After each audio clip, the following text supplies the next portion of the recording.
वृद्धावस्था आखिर किस चीज़ का द्योतक है? यह उम्र का एक पड़ाव है या दुख का कारण? सिद्धार्थ ने किस तरह से किसी वृद्ध को देखकर, रोगी को देखकर बोधिसत्व की यात्रा शुरू कर दी थी? क्या वजह है कि वृद्ध और वृद्धावस्था को हमारा समाज उस दृष्टि से नहीं देखता जिस दृष्टि से उसे देखना चाहिए? वृद्धावस्था क्या एकाकीपन का द्योतक है? क्या उसका वाहक है? क्या उसका प्रतीक है? क्या वृद्ध युवा पीढ़ी पर वाकई बोझ हैं? नमस्कार, आप देख रहे हैं साहित्य तक के बुक कैफे का एक दिन एक किताब कार्यक्रम। मैं हूं जयप्रकाश पांडे और आज मैं एक अनूठे कहानी संग्रह के साथ उपस्थित हूं जिसका नाम है निर्वासित सन्नाटे। वृद्ध विमर्श की कहानियां हैं। सूर्यवाला इसकी रचनाकार हैं, वरिष्ठ कथाकार हैं जो, और इस पुस्तक का संपादन जो है रंजना अरगडे ने किया है।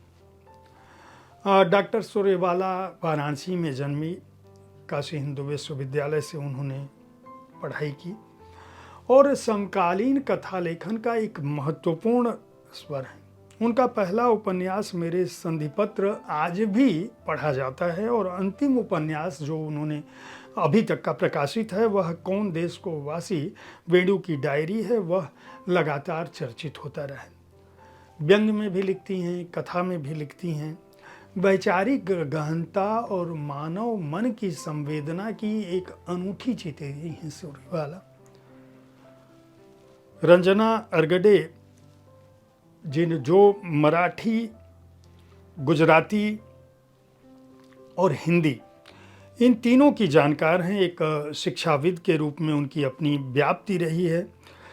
शमशेर रचनावली का संपादन किया है और बौद्ध विद्वान धर्मानंद कोसंबी की आत्मकथा निवेदन का मराठी से हिंदी में अनुवाद कर रही हैं।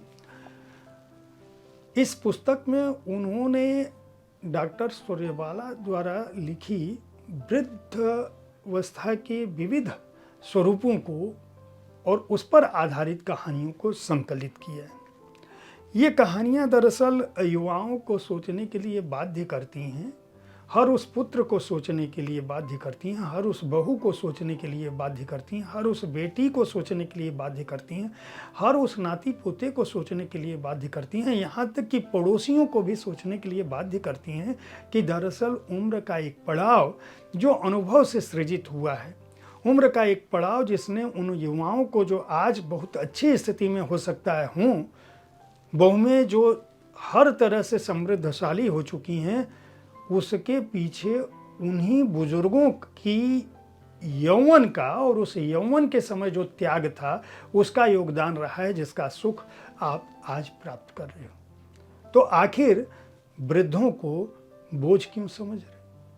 इन कहानियों का वितान अलग है, इन कहानियों का कथानक अलग है, लेकिन सबका संदेश समवेत रूप से यही है कि आप बुजुर्गों के प्रति आदर से भरे रहें। 11 कहानियाँ इसमें हैं। पहली कहानी का नाम है निर्वासित, उसके बाद सौगात, समापन, बाऊजी और बंदर, मरु महोत्सव, सांझवाती, दादी और रिमोट, माई नेम इश ताता, सीढ़ी, मौज और वाचाल सन्नाटे। ये कहानियाँ कैसी हैं? आप इन्हें ऐसे समझ सकते हैं कि जैसे बाऊजी और बंदर कहानी की बात करूं तो बेटे और बहू जब जाते हैं तो बुजुर्ग को यह जिम्मेदारी सौंपते हैं कि छत से तुम बंदर भगाते रहना। बंदर आते हैं, बहुत उत्पात करते हैं, लेकिन बाद में जब बेटे बहू लौटते हैं तो वो देखते हैं कि बंदर से बुजुर्ग की दोस्ती हो चुकी है। वह बुजुर्ग दरअसल बंदरों को अपना दोस्त बना चुका होता है। ये कहानियाँ जैसे निर्वासित कहानी है। निर्वासित कहानी का जो मर्म है वह यह है कि एक बुजुर्ग है जो अपने बेटे के घर आते हैं, उनके साथ उनकी धर्मपत्नी भी हैं, दोनों एक साथ रहते हैं। बेटे बहू बहुत व्यस्त रहने वाले लोग हैं।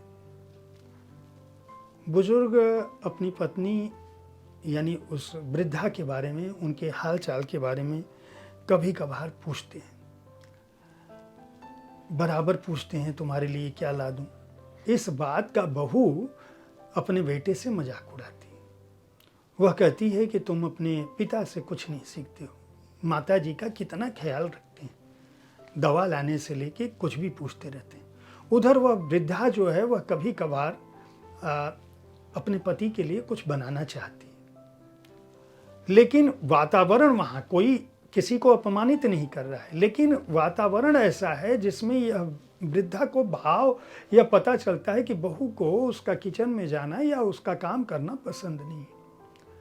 वृद्धा एक दिन जाती है, बुजुर्ग से पूछती है कि मैं चाय बना दूं। वो हाँ कहते हैं कि थोड़ी देर में बनाना, बेटे बहू जग जाएं।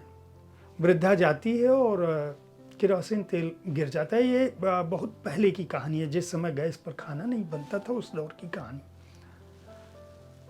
बहू आती है, नाराज होती है, मम्मी जब हाथ पैर नहीं चलता है तो आप क्यों ये काम करती हो। नौकर के उल्लेख करती है कि वो तो आ ही जाता, वो तो बना देता। अगर आपको बेटे से शिकायत करती है, बेटा कहता है कि माँ से कह दो अगर उनको चाय की पीने की इतनी तलब है तो नौकर पहले आ जाया करे। आप देख रहे हैं कि कहीं भी कोई किसी का अपमान नहीं कर रहा है, लेकिन जो वातावरण है वह वातावरण उस तरह का वातावरण नहीं है जैसे माँ बेटे के बीच होना चाहिए, पिता पुत्र के बीच होना चाहिए। और एक दिन वह लड़की कहती है कि तुम अपने बाबूजी से कुछ सीखते नहीं हो, उनका बस चले तो मम्मी के साथ ही कमरे में रहें। इस तरह की बातें होती रहती हैं। और एक समय ऐसा आता है कि बुजुर्ग और उनकी पत्नी का प्रेम जो है वह बच्चों की निगाह में खटकने लगता है। छोटा बेटा आता है, दोनों आपस में पता नहीं क्या बात करते हैं, क्या कुछ सोचते हैं। और फिर बुजुर्ग बताता है कि मैं छोटे के साथ जा रहा हूँ। जो बुढ़िया है उसके मन में यह प्रश्न चिन्ह उठता है कि आखिर ऐसा क्यों, हमें इस उम्र में अलग क्यों किया जा रहा है। उनके मन में एक भाव आता है और बुजुर्ग समझाने की कोशिश करता है कि आखिर हमने पैदा तो दोनों बच्चों को किया है, हम एक ही बच्चे पर बोझ क्यों बने। ऐसा है कि अभी इसका बच्चा छोटा है तो अभी तुम यहाँ रहो, 6-7 महीने बाद जब उसको बच्चा होने वाला है तो तुम वहाँ चली जाना, मैं यहाँ आ जाऊँगा, तब तक तुम इसको संभाल लो। यह जो निर्वासन है, जो इस कहानी का शीर्षक है, दोनों के बीच एक मौन आ जाता है, एक करुणा आ जाती है। दो बच्चे आपस में अपने माँ बाप को एक साथ रख नहीं सकते। इन कहानियों में दरअसल बहुत अलग अलग तरह के भाव हैं। मरु महोत्सव कहानी भी इसी तरह के भाव को लिए हुए है। सारी कहानियों का अपना एक मर्म है। दरअसल जो वाचाल सन्नाटे एक कहानी है, आधुनिक समय की कहानी है, मैं उसका भी थोड़ा सा संक्षेप बता दूं। उस कहानी में एक बुजुर्ग औरत है जो अपने किसी पुरानी परिचिता को फ़ोन करती है कि मैं आ रही हूँ, तुम्हारे वो यानी उनका पति क्या मुझे स्टेशन से रिसीव कर लेंगे, गाड़ी सुबह पहुँचेगी, मैं अपने बेटे और बहू को तंग नहीं करना चाहती, उनको फ़ोन नहीं करना चाहती, इसलिए आपको कर दिया। मैं स्टेशन पर इंतज़ार कर लूँगी, सवेरे 6 बजे जब वो टहलने निकलते हैं तब आपका घर भी स्टेशन से नज़दीक है, तो आपके पति अगर मुझे आकर ले जाएं तो मैं कुछ समय रहूँगी और उसके बाद अपने बेटे बहू के घर चली जाऊँगी। यह महिला जो उम्र में उस बुजुर्ग महिला से 10, 15, 20 साल छोटी हैं, वह बहुत सहर्ष तैयार होती हैं, अपने पति को कहती हैं, वो पति उनके जाते हैं, उनको लेकर आते हैं अपने घर। लेकिन उनके मन पर वह सोचती हैं कि इनके बेटे बहू इतने सक्षम लोग हैं, फिर भी कोई जाकर स्टेशन से लाने को तैयार नहीं है। वह बुजुर्ग महिला जो है अपने बेटे बहू की इज्जत संभालती हैं, कहती हैं कि बहुत दूर था, मैंने ही मना किया, वह तो आने को तैयार थे लेकिन मैंने नहीं, तुम्हें कहना मुझे आसान था, इसी बहाने हम लोग मिल लेते। उनके पति जब ऑफिस जाने लगते हैं वो बार बार अपना बचाव भी करती हैं कि उनका कार्यालय दूर तो नहीं है मेरे घर से।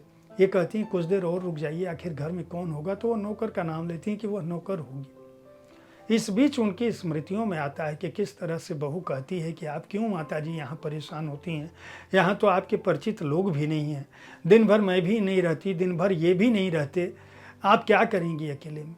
लेकिन जो लोक है, जो समाज है, इस बुजुर्ग महिला को अपने बेटे बहू की चिंता होती है कि अगर मैं इनके यहाँ नहीं जाऊंगी तो हमारा समाज ये कहेगा कि तुम्हारे लड़के जिनको पढ़ा लिखा कर तुमने यहाँ तक पहुँचा दिया, उन लड़कों ने, उस बहू ने तुम्हें छोड़ दिया। इसलिए उस लाज को बचाने के लिए अपने अपमान को सहते हुए भी वह बार बार आती है।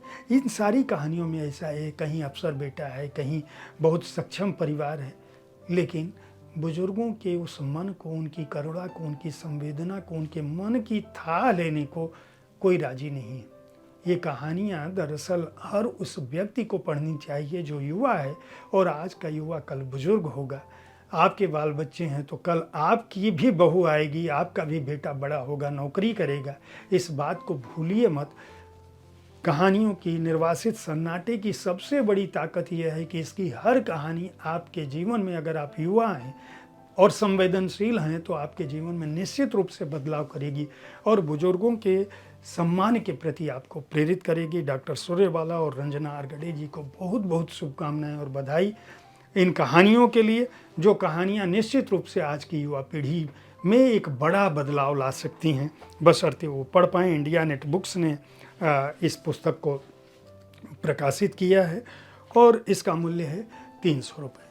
मैं उम्मीद करता हूं कि साहित्य तक के बुक कैफ़े की एक दिन एक किताब कार्यक्रम में मैं जिन पुस्तकों की चर्चा करता हूं वह आपको पुस्तकों की खरीद में, पुस्तकों के क्रय के लिए प्रेरित कर रहा होगा, आपको अच्छी पुस्तकों के चयन में मदद कर रहा होगा। पुस्तकें खरीदते रहें, पुस्तक संस्कृति को बढ़ावा देते रहें। कल ठीक इसी समय ऐसी ही किसी एक कृति की चर्चा के साथ मैं फिर मिलूंगा। देखते रहिए साहित्य तक। धन्यवाद।